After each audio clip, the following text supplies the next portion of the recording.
नमस्कार दोस्तों, स्वागत है आप सभी को अपने YouTube चैनल आरबीजी के स्टडी 247 में। तो दोस्तों, आज के वीडियो में आपके साथ शेयर करने वाला हूं क्लास 6 एनसीईआरटी ज्योग्राफी का, जो कि आपको चैप्टर 3 है। तो चलिए दोस्तों, आपको हम नजदीक से दिखाते हैं। दोस्तों, ये आपका चैप्टर 3 है, पृथ्वी की गतियां। आपको अच्छे से चैप्टर 3 पढ़ना है जी दोस्तों, और अच्छे से पढ़ने के बाद तभी आपको दोस्तों बहुत 1 से 2 पेज है, आपको अच्छे से पढ़ना है। और इसके बाद हमारा जो एमसीक्यू यूट्यूब पर चलने वाला है, तभी आपको समझ आएगा। अगर आपके पास बुक नहीं है तो आप हमारे टेलीग्राम पे जाइए आरबीजी के स्टडी 247 में, जो कि आप डिस्क्रिप्शन में जाइएगा तो आपको टेलीग्राम का लिंक भी मिलेगा देखने के लिए। यहीं पर हम दोस्तों पीडीएफ फाइल यहाँ पर अपलोड कर दिए हैं, और हमारा पीडीएफ फाइल से भी आप देख सकते हैं और अच्छे से पढ़ सकते हैं।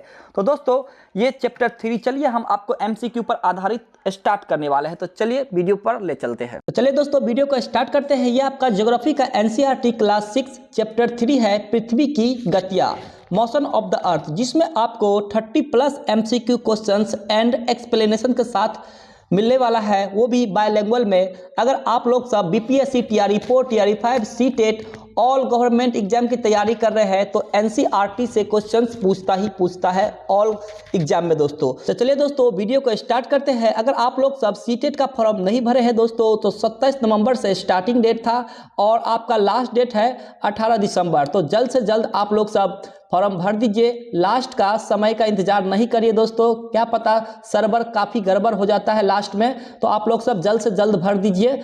ये आपका पहला क्वेश्चन स्टार्ट हो रहा है, पृथ्वी की 2 मुख्य गतियां कौन सी है? पृथ्वी की 2 मुख्य गतियां कौन सी है? ऑप्शन नंबर ए घूर्णन और परिक्रमण, या ऑप्शन नंबर बी झुकाव और प्रकाशन, या ऑप्शन नंबर सी रचना और गति, या ऑप्शन नंबर डी दिन और रात। तो पृथ्वी की 2 मुख्य गतियां कौन सी है? आप सभी को जितने भी कमेंट बॉक्स में अगर आंसर पता है तो कमेंट कर सकते हैं। तो आपका आंसर हो जाएगा घूर्णन और परिक्रमण। ऑप्शन नंबर आपका ए राइट हो जाएगा, घूर्णन और परिक्रमण। पृथ्वी अपने अक्ष पर घूमती है, जिसे घूर्णन कहते हैं, और सूर्य के चारों ओर घूमने को परिक्रमण कहा जाता है। नेक्स्ट है, पृथ्वी का अपने अक्ष पर घूमना क्या कहलाता है? परिक्रमण, घूर्णन या झुकाव, या ऑप्शन नंबर डी कक्षा। बताए दोस्तों, पृथ्वी का अपने अक्ष पर घूमना क्या कहलाता है? तो आपका आंसर हो जाएगा घूर्णन। जी दोस्तों, ऑप्शन नंबर आपका बी राइट है, रोटेशन कहलाता है। दोस्तों, जब पृथ्वी अपने अक्ष पर घूमती है तब यह घूर्णन कहलाता है। इसी कारण दिन और रात बनते हैं। नेक्स्ट क्वेश्चन है, सूर्य के चारों ओर पृथ्वी की गति को क्या कहते हैं? घूर्णन या परिक्रमण, या प्रदीप्ति, या झुकाव। दोस्तों, सूर्य के चारों ओर पृथ्वी की गति को क्या कहते हैं? तो आपका आंसर हो जाएगा परिक्रमण, रिवॉल्यूशन। ऑप्शन नंबर आपका बी राइट हो जाएगा, परिक्रमण। जब पृथ्वी सूर्य के चारों ओर अपनी कक्षा में घूमती है तो उसे परिक्रमण कहते हैं। नेक्स्ट क्वेश्चन है, पृथ्वी अपने अक्ष पर एक पूरा चक्कर कितने घंटे में लगाती है? पृथ्वी अपने अक्ष पर एक पूरा चक्कर कितने घंटे में लगाते हैं? 12 घंटे, या 24 घंटे, या 365 घंटे, या 6 घंटे। तो आपका राइट आंसर हो जाएगा, पृथ्वी अपने अक्ष पर एक चक्कर 24 घंटे में लगाते हैं। जी दोस्तों, ऑप्शन नंबर आपका बी राइट हो जाएगा। पृथ्वी को अपने अक्ष पर एक बार घूमने में लगभग 24 घंटे लगते हैं, जिसे एक दिन बनता है। नेक्स्ट क्वेश्चन है, पृथ्वी के जिस काल्पनिक रेखा के चारों ओर वह घूमती है उसे क्या कहते हैं? भूमध्य रेखा, या अक्ष, या कक्षा, या झुकाव। पृथ्वी के जिस काल्पनिक रेखा के चारों ओर वह घूमती है उसे क्या कहते हैं? तो उसे अक्ष यानी एक्सिस कहते हैं। ऑप्शन नंबर आपका बी राइट हो जाएगा। अक्ष एक काल्पनिक रेखा है जिसके चारों ओर पृथ्वी घूमती है। नेक्स्ट क्वेश्चन की बात कर लेंगे, वह समतल जो पृथ्वी की कक्षा से बनता है क्या कहलाता है? ऑप्शन नंबर ए भूमध्य समतल, या ऑप्शन नंबर बी हो जाएगा कक्षीय समतल, या ऑप्शन नंबर सी हो जाएगा झुकाव समतल, या ऑप्शन नंबर डी परिक्रमण समतल। तो आपका राइट आंसर हो जाएगा दोस्तों, ऑप्शन नंबर बी हो जाएगा कक्षीय समतल। जी दोस्तों, कक्षीय समतल आपका राइट आंसर हो जाएगा। पृथ्वी की कक्षा के द्वारा बनाया गया समतल कक्षीय समतल कहलाता है। नेक्स्ट क्वेश्चन है, घूर्णन के कारण पृथ्वी पर क्या होता है? ऋतुएं बदलती है, या ऑप्शन नंबर बी हो जाएगा दिन और रात होते हैं, या ऑप्शन नंबर सी हो जाएगा वर्ष का निर्माण होता है, या ग्रहण लगते हैं। घूर्णन के कारण पृथ्वी पर क्या होता है? तो घूर्णन के कारण पृथ्वी पर दिन और रात होता है। जी दोस्तों, अगर घूर्णन ही नहीं करेगा तो समय वहीं पर ठहर जाएगा। तो घूर्णन के कारण ऑप्शन नंबर आपका बी हो जाएगा, दिन और रात होते हैं। घूर्णन के कारण पृथ्वी एक भाग सूर्य की ओर होता है दिन, और दूसरा भाग अंधकार में यानी रात होता है। नेक्स्ट हो जाएगा, अगर पृथ्वी घूर्णन बंद कर दे तो क्या होगा? अभी हम बताए थे, अगर पृथ्वी घूर्णन बंद कर दे तो क्या होगा? ऑप्शन नंबर ए, ऋतुएं बदलना बंद हो जाएगी, या ऑप्शन नंबर बी, हमेशा दिन या रात रहेगी, या ऑप्शन नंबर सी, वर्ष छोटा हो जाएगा, या ऑप्शन नंबर डी हो जाएगा, सूर्य नहीं दिखेगा। बताइए दोस्तों, 8 का आपका क्वेश्चन का आंसर क्या होना चाहिए? कमेंट बॉक्स में कमेंट करिए, ताकि हमको भी पता चले कि स्टूडेंट सब कमेंट करने से आपको सच में याद है, और जिसको नहीं याद है वो भी कमेंट जल्द कुछ ना कुछ जरूर करिए, ताकि हम और भी अच्छा से समझ सके आपका बात। दोस्तों, अगर पृथ्वी घूर्णन करना बंद कर दे तो क्या होगा? तो दोस्तों, हमेशा दिन या हमेशा रात रहेगी। जी दोस्तों, ऑप्शन नंबर आपका बी हो जाएगा, हमेशा दिन या हमेशा रात रहेगी।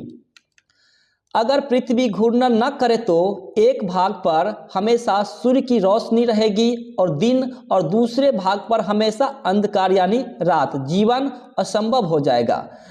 अगर दिन और रात नहीं होगा दोस्तों तो जीवन असंभव हो ही जाएगा, क्योंकि लोग रेस्ट कैसे करेंगे? नेक्स्ट क्वेश्चन की बात कर लेते हैं। दिन और रात को विभाजित करने वाले वृत्त को क्या कहते हैं? ऑप्शन नंबर ए, भूमध्य रेखा, या प्रदीप्ति वृत्त, या अक्ष, या कक्षा। तो आपका राइट आंसर हो जाएगा प्रदीप्ति वृत्त कहा जाता है। प्रदीप्ति वृत्त यानी दोस्तों दिन और रात को विभाजित करने वाले वृत्त को क्या कहते हैं? प्रदीप्ति वृत्त। आपका बी राइट आंसर हो जाएगा। यह वह वृत्त है जो पृथ्वी पर दिन वाले भाग और रात वाले भाग को अलग करता है। नेक्स्ट है, ऐसा वर्ष जिसमें 366 दिन होते हैं क्या कहलाते हैं? बताइए दोस्तों, ऐसा वर्ष जिसमें 366 दिन होते हैं वो क्या कहलाएगा? सामान्य वर्ष, या छोटा वर्ष, या लीप वर्ष, या आपका कैलेंडर ईयर्स।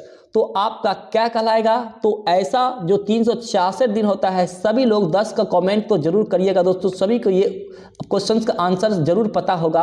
तो आपका राइट आंसर हो जाएगा आपका लीप वर्ष। जी दोस्तों, 366 दिन आपका लीप वर्ष कहलाता है। ऑप्शन नंबर आपका क्या हो जाएगा? ऑप्शन नंबर सी, लीप वर्ष राइट हो जाएगा। हर वर्ष अतिरिक्त 6 घंटे यानी 4 वर्षों में मिलकर 24 घंटे यानी एक दिन बनाते हैं। यह दिन फरवरी में जोड़ा जाता है, जिसमें फरवरी 29 दिन होते हैं, यही लीप वर्ष कहलाते हैं। दोस्तों, 4 साल में आपको एक बार लीप वर्ष आते हैं, जो कि 6-6 घंटे का होता है, और प्लस करके आपको 24 घंटा होता है। उसी को लीप वर्ष 4 साल में जोड़कर आपको फरवरी में जोड़ा जाता है। वही 28 फरवरी से जो देखते होंगे लीप वर्ष में कभी एक जोड़ने के बाद आ जाता है आपको 29। नेक्स्ट क्वेश्चन है, अगला लीप वर्ष कब होगा? दोस्तों, अभी 2000 आपका 25 चल रहा है, तो अगला लीप वर्ष कौन सा है? आपका कमेंट बॉक्स में आंसर जरूर आना चाहिए। 2026 या 2028 या 2032 या 2036। तो अगला लीप वर्ष हो जाएगा, जैसे ही आपको 2024 है दोस्तों, तो 2024 में आप 4 प्लस करिएगा तो आपका 28 हो जाएगा। तो अगला लीप वर्ष आपका ऑप्शन नंबर बी हो जाएगा 28। जी दोस्तों, 28 के बाद कौन सा आएगा? तो हर एक 28 में आप +4 करते रहिएगा, यानी आपका 32 हो जाएगा। फिर 4 प्लस करिएगा तो 36 हो जाएगा।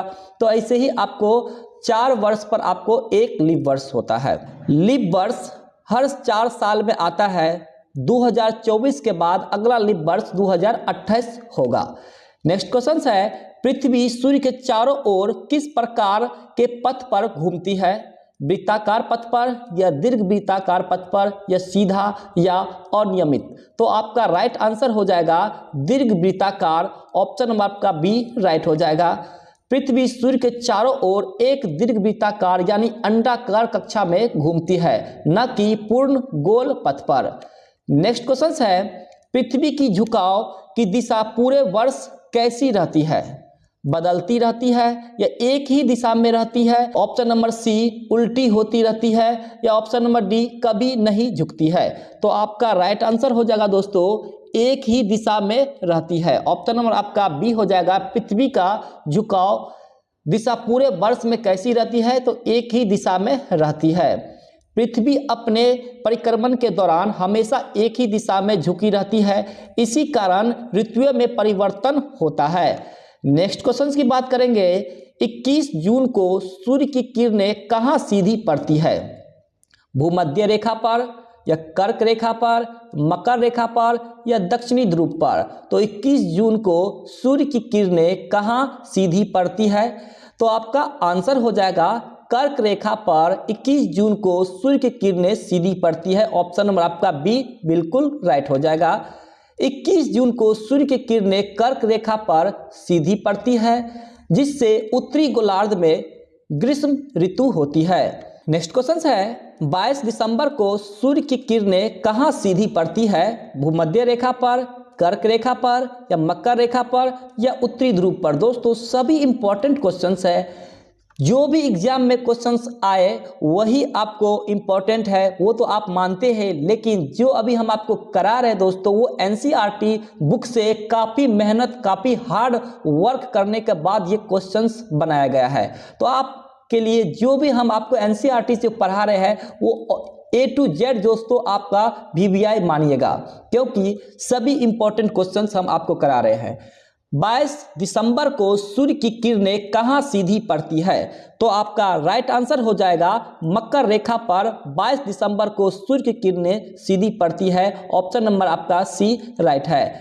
22 दिसंबर को सूर्य की किरणें मकर रेखा पर सीधी पड़ती है, जिससे दक्षिणी गोलार्ध में ग्रीष्म ऋतु होती है। नेक्स्ट है 21 जून को उत्तरी गोलार्ध में क्या होता है? सबसे लंबी रात या सबसे लंबा दिन या दिन और रात इक्वल या सर्दी की शुरुआत? तो आपका राइट आंसर क्या होना चाहिए? 21 जून को उत्तरी गोलार्ध में क्या होता है? तो आपका राइट आंसर हो जाएगा सबसे लंबा दिन। जी दोस्तों ऑप्शन नंबर आपका बी हो जाएगा, सबसे लंबा दिन होता है आपको 21 जून को। काफी बार एग्जाम में पूछा गया ये प्रश्न है, 21 जून को उत्तरी गोलार्ध में क्या होता है? तो सबसे लंबा दिन होता है। 21 जून को सूर्य की सीधी किरणें कर्क रेखा पर पड़ने के कारण उत्तरी गोलार्ध में दिन सबसे लंबा और रात सबसे छोटी होती है। नेक्स्ट क्वेश्चन है जब सूर्य की किरणें विषुवत रेखा पर सीधी पड़ती है तो उसे क्या कहते हैं? अयनात बोलते हैं या विषुव या झुकाव या ऋतु परिवर्तन? तो आपका राइट आंसर हो जाएगा विषुव। जी दोस्तों इक्विनॉक्स कहते हैं जब सूर्य की किरणें विषुवत रेखा पर सीधी पड़ती है तो इक्विनॉक्स कहते हैं। ऑप्शन नंबर आपका विषुव राइट हो जाएगा। जब सूर्य की किरणें विषुवत रेखा पर लंबवत पड़ती है तब दिन और रात पूरे पृथ्वी पर बराबर होते हैं, इसे क्या कहते हैं? विषुव यानी इक्विनॉक्स कहते हैं। नेक्स्ट क्वेश्चन है 21 मार्च को उत्तरी गोलार्ध में कौन सी ऋतु होती है? शरद ऋतु, बसंत ऋतु, ग्रीष्म ऋतु या आपका विंटर यानी शीत ऋतु? तो आपका राइट आंसर हो जाएगा दोस्तों 21 मार्च यानी उत्तरी गोलार्ध में कौन सा ऋतु होते हैं? तो बसंत ऋतु यानी स्प्रिंग। आपका ऑप्शन नंबर बी राइट हो जाएगा। 21 मार्च को सूर्य की किरणें विषुवत रेखा पर सीधी पड़ती है और उत्तरी गोलार्ध में वसंत ऋतु होती है। नेक्स्ट है पृथ्वी के परिक्रमण का परिणाम क्या होता है? दिन और रात या ऋतु का परिवर्तन या चंद्र ग्रहण या सूर्य का उदय? तो पृथ्वी के परिक्रमण का परिणाम क्या होता है? तो आपका आंसर हो जाएगा ऋतुओं का परिवर्तन। पृथ्वी के परिक्रमण का मतलब हो जाएगा आपका ऋतुओं का परिवर्तन। ऑप्शन नंबर बी राइट है। पृथ्वी के सूर्य के चारों ओर परिक्रमण और झुकाव के कारण ऋतुओं में परिवर्तन होता है। पृथ्वी के झुकाव का कोण कितना होता है? 23.5 डिग्री या 45 डिग्री या 90 डिग्री या 66.5 डिग्री? तो पृथ्वी के झुकाव का कोण आपका हो जाएगा आपको 23.5 डिग्री। ऑप्शन नंबर आपका ए हो जाएगा 23.5 डिग्री। पृथ्वी का अक्ष अपनी कक्षा के तल के 23.5 डिग्री के कोण पर झुका है। नेक्स्ट है पृथ्वी के कक्षीय तल से अक्ष का झुकाव कितना होता है दोस्तों? पृथ्वी के कक्षीय तल से अक्ष का झुकाव कितना होता है? 90 डिग्री या 66.5 डिग्री या 45 डिग्री या 23.5 डिग्री? तो आपका राइट आंसर हो जाएगा 66.5 डिग्री। ऑप्शन नंबर आपका बी हो जाएगा 66.5 डिग्री। पृथ्वी का अक्ष उसके कक्षीय तल से 66.5 डिग्री का कोण बनाता है। नेक्स्ट क्वेश्चन हो जाएगा 23 सितंबर को क्या होता है? बताइए दोस्तों, 23 सितंबर को क्या होता है? ऑप्शन नंबर ए उत्तर अयांत या ऑप्शन नंबर बी दक्षिण अयांत या ऑप्शन नंबर सी शरद विषुव या ऑप्शन नंबर डी ग्रीष्म विषुव। तो 23 सितंबर को क्या होता है? तो आपका आंसर हो जाएगा शरद विषुव आपका होता है। जी दोस्तों, आपका राइट आंसर हो जाएगा शरद विषुव 23 सितंबर को होता है। 23 सितंबर को सूर्य की किरणें विषुवत रेखा पर सीधी पड़ती है और दिन रात बराबर होती है। नेक्स्ट है दक्षिणी गोलार्ध में 21 जून को कौन सी ऋतु होती है? तो ग्रीष्म ऋतु, शीत ऋतु, बसंत ऋतु या शरद ऋतु? तो दक्षिणी गोलार्ध में 21 जून को आपको शीत ऋतु होती है। ऑप्शन नंबर आपका बी हो जाएगा शीत ऋतु। 21 जून को सूर्य की उत्तरी गोलार्ध की ओर होता है, इसलिए दक्षिणी गोलार्ध में शीत ऋतु होती है। नेक्स्ट हो जाएगा 22 दिसंबर को उत्तरी गोलार्ध में क्या होता है? बताइए दोस्तों, motion of the earth he chapter का नाम है, यानी पृथ्वी की गतियां, इसी पर आपको क्वेश्चंस है। 22 दिसंबर को उत्तरी गोलार्ध में क्या होता है? तो आपका आंसर क्या हो जाएगा? सबसे लंबा दिन या सबसे लंबी रात या दिन रात बराबर या वसंत ऋतु? तो 22 दिसंबर को आपका सबसे लंबी रात होती है। ऑप्शन नंबर आपका बी हो जाएगा। सबसे लंबी रात किस दिन होगा? तो आपका 22 दिसंबर याद रखिएगा। 22 दिसंबर को उत्तरी गोलार्ध में सूर्य से दूर होता है, इसलिए वहां रात सबसे लंबी होती है। नेक्स्ट क्वेश्चन है पृथ्वी की परिक्रमण अवधि लगभग कितनी है? 24 घंटे या 30 दिन या 365 1/4 दिन या 400 दिन? तो पृथ्वी की परिक्रमण अवधि लगभग 365 1/4 होती है। दोस्तों 365 दिन 1/4 हो जाएगा। ऑप्शन नंबर आपका सी राइट हो जाएगा। 365 दिन यानी 1/4 दिन। दोस्तों आपको पृथ्वी सूर्य के चारों ओर एक पूर्ण चक्कर लगाने में आपको 365 दिन 6 घंटे 9 मिनट 10 सेकेंड का समय लेती है। तभी आपको 365 दिन 1/4 हो जाता है, यानी आपको यही बताए गए हैं दोस्तों। आपको लीप वर्ष यानी 366 दिन का लीप वर्ष जो होता है उसी को आपको 4 साल में एक बार होता है। उसी को 366 दिन कब होते हैं? तो वही आपको 6 घंटे आपको हर साल जो है आपको बढ़ता है। 6 घंटे 9 मिनट 10 सेकेंड का हर साल बढ़ता है, जिसमें 4 साल में 24 आवर्स हो जाते हैं, उसी को लीप वर्ष कहा जाता है। नेक्स्ट क्वेश्चन है पृथ्वी के झुकाव के कारण क्या बदलता है? दिन की लंबाई, रात की लंबाई, ऋतुएं या महाद्वीपों की स्थिति? पृथ्वी के झुकाव के कारण क्या बदलता है? तो आपको ऋतुएं बदलता है। जी दोस्तों, आपका ऑप्शन नंबर सी हो जाएगा ऋतुएं। पृथ्वी का झुकाव और परिक्रमण ऋतुओं में परिवर्तन का कारण होता है। नेक्स्ट है अगर पृथ्वी का अक्ष झुका न होता तो क्या होता? ऋतुओं में कोई परिवर्तन न होता, या दिन और रात खत्म हो जाता, या पृथ्वी स्थिर हो जाती, या सूर्य नहीं दिखता। अगर पृथ्वी का अक्ष झुका न होता तो क्या होता? तो आपका आंसर हो जाएगा ऋतुओं में कोई परिवर्तन नहीं होता। ऑप्शन नंबर आपका ए हो जाता। यदि पृथ्वी का अक्ष झुका न होता तो पूरे वर्ष सूर्य की किरणें बराबर पड़ती और ऋतुएं नहीं बदलती। नेक्स्ट क्वेश्चन हो जाएगा कौन से 2 दिन यानी वर्ष में दिन और रात बराबर होते हैं? बताइए तो कौन से ऐसा 2 यानी 2 डेज है जो दिन और रात बराबर होते हैं? 21 जून 22 दिसंबर, 21 मार्च 23 सितंबर, 1 जनवरी 31 दिसंबर या 15 मई 15 अक्टूबर? कौन से 2 दिन है जो दिन और रात बराबर होते हैं? तो आपका आंसर हो जाएगा 21 मार्च और 23 सितंबर। ऑप्शन नंबर आपका बी हो जाएगा। जी दोस्तों, आपका ऑप्शन नंबर बी हो जाएगा 21 मार्च और 23 सितंबर, यानी VVI क्वेश्चन है दोस्तों, वो दिन और रात बराबर होते हैं। इन दिनों सूर्य की किरणें विषुवत रेखा पर सीधी पड़ती है, जिससे दिन और रात बराबर होता है 21 मार्च और 23 सितंबर। आपको अच्छे से याद करना है, काफी इंपॉर्टेंट क्वेश्चन है दोस्तों ये। नेक्स्ट क्वेश्चन है, किस ऋतु में सूर्य की किरणें तिरछी पड़ती है? ग्रीष्म ऋतु में, शीत ऋतु में, वसंत ऋतु में या वर्षा ऋतु में? तो किस ऋतु में सूर्य की किरणें तिरछी पड़ती है? तो आपका आंसर हो जाएगा शीत ऋतु। शीत ऋतु में आपको सूर्य की किरणें तिरछी पड़ती है। शीत ऋतु में सूर्य की किरणें तिरछी पड़ती है जिससे ऊष्मा कम प्राप्त होती है। नेक्स्ट है, पृथ्वी के किस भाग में 6 महीने दिन और 6 महीने रात होते हैं?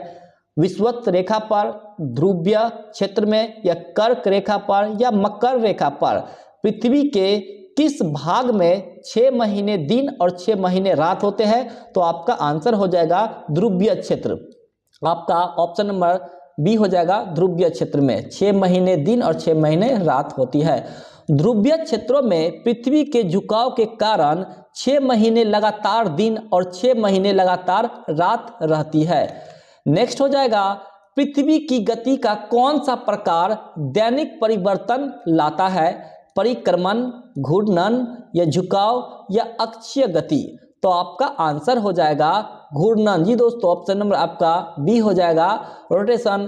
पृथ्वी की गति का कौन सा प्रकार दैनिक परिवर्तन लाता है? तो घूर्णन लाता है। घूर्णन के कारण दिन और रात होते हैं, दैनिक परिवर्तन होता है। नेक्स्ट हो जाएगा, ऋतु परिवर्तन का मुख्य कारण क्या है? पृथ्वी का आकार या ऑप्शन नंबर बी पृथ्वी का झुकाव और परिक्रमण या ऑप्शन नंबर सी हो जाएगा सूर्य की दूरी या चंद्रमा की परिक्रमा। तो ऋतु परिवर्तन का मुख्य कारण हो जाएगा आपका पृथ्वी का झुकाव और परिक्रमण। ऑप्शन नंबर आपका बी हो जाएगा, पृथ्वी का झुकाव और परिक्रमण। ऋतु परिवर्तन पृथ्वी के झुकाव और सूर्य के चारों ओर परिक्रमण के कारण होता है। नेक्स्ट क्वेश्चन हो जाएगा, पृथ्वी के अक्ष का झुकाव कितने डिग्री का है? बताइए दोस्तों, पृथ्वी के अक्ष का झुकाव कितने डिग्री का है? 23.5 डिग्री का है या आपको 45 डिग्री का है या 66.5 डिग्री का है या आपका दोस्तों 90 डिग्री का है? तो आपका राइट आंसर हो जाएगा दोस्तों, पृथ्वी के अक्ष का झुकाव कितने डिग्री का है? तो पृथ्वी के अक्ष का झुकाव 23.5 डिग्री का हो जाएगा। ऑप्शन नंबर आपका ए हो जाएगा दोस्तों, 23.5 डिग्री आपका राइट आंसर हो जाएगा। यानी ऑप्शन नंबर क्या हो जाएगा? 23.5 degree. Option number A right है। पृथ्वी का अक्ष 23.5 डिग्री पर झुका होता है जिससे ऋतुओं में परिवर्तन होता है। नेक्स्ट है, पृथ्वी का अपने अक्ष पर घूमना क्या कहलाता है? घूर्णन, परिक्रमण, झुकाव या गति?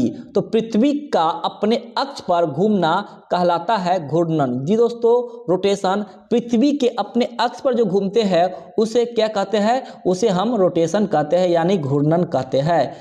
पृथ्वी का अपने अक्ष पर घूमना यानी घूर्णन कहलाता है, जिसे दिन और रात बनते हैं। नेक्स्ट है, पृथ्वी की सूर्य के चारों ओर गति को क्या कहते हैं? घूर्णन, परिक्रमण, झुकाव या गुरुत्वाकर्षण? तो आपका आंसर हो जाएगा परिक्रमण, रिवॉल्यूशन।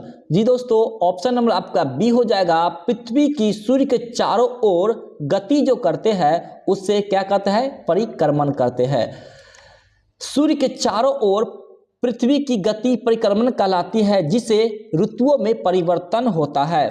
नेक्स्ट हो जाएगा, एक लीप वर्ष में कुल कितने दिन होते हैं? एक लीप वर्ष में कुल 366 दिन होते हैं। जी दोस्तों, 366 दिन होते हैं एक लीप वर्ष में। हर चौथे वर्ष में फरवरी में एक अतिरिक्त दिन जोड़ने पर कुल 366 दिन होते हैं। नेक्स्ट क्वेश्चन है, ऋतुओं में परिवर्तन किस गति के कारण होता है? घूर्णन के कारण, परिक्रमण के कारण, झुकाव के कारण या गुरुत्वाकर्षण के कारण? तो आपका आंसर हो जाएगा परिक्रमण के कारण। सूर्य की चारों ओर परिक्रमण तथा अक्ष का झुकाव मिलकर ऋतुओं में परिवर्तन लाते हैं। ये आपका लास्ट क्वेश्चन है जो कि रिपीट किया गया क्वेश्चन है। बताए दोस्तों, अभी ही क्वेश्चन हम बताए थे, सूर्य की सीधी किरणें विषुवत वृत्त पर कब पड़ती है? इन चारों ऑप्शन में से आंसर क्या होना चाहिए? कमेंट बॉक्स में कमेंट कीजिए दोस्तों। 37 क्वेश्चंस में से यही एक रिपीट क्वेश्चन है। सूर्य की सीधी किरणें विषुववृत्त पर कब पड़ती है? तो आपको कमेंट बॉक्स में कमेंट करना है। तो आपका राइट आंसर हो जाएगा दोस्तों, तो आपका राइट आंसर हो जाएगा सूर्य की सीधी किरणें विषुववृत्त पर आपको 21 मार्च और 23 सितंबर को पड़ती है, यानी ऑप्शन नंबर आपका राइट हो जाएगा ए, 21 मार्च और 23 सितंबर। दोस्तों 21 मार्च और 23 सितंबर आपका राइट आंसर है। इन तिथियों पर दिन और रात बराबर होते हैं, जिसे विषुव यानी इक्विनॉक्स कहते हैं। अगर आप लोग सब हमारे टेलीग्राम से नहीं जुड़े हैं तो टेलीग्राम से जुड़ जाइए, ताकि आपको हमारा वीडियो का लिंक सबसे पहले मिले और वीडियो का पीडीएफ भी फाइल आपको सबसे पहले मिले। तो जुड़ना कैसे है, आपको हमारे वीडियो को डिस्क्रिप्शन बॉक्स में जाना है और टेलीग्राम का लिंक होगा, वहां पर आपको क्लिक करना है डबल और टेलीग्राम से जुड़ जाना है। आपको यहां पर फ्री पीडीएफ अवेलेबल है, फ्री नोट अवेलेबल है और हमारे टेलीग्राम पर 200 प्लस आपको कंपटीशन का बुक जो आपको पीडीएफ फाइल में अवेलेबल है। तो जाइए टेलीग्राम से जुड़ जाइए और डाउनलोड करके पढ़िए दोस्तों ढेर सारा। तो दोस्तों वीडियो अच्छा लगा है तो वीडियो को लाइक शेयर एंड सब्सक्राइब जरूर कीजिएगा। आपका प्यारा चैनल है RVGK स्टडी 247। तो थैंक यू फॉर वॉचिंग। फिर मिलते हैं नेक्स्ट वीडियो में, तब तक के लिए जय हिंद जय भारत।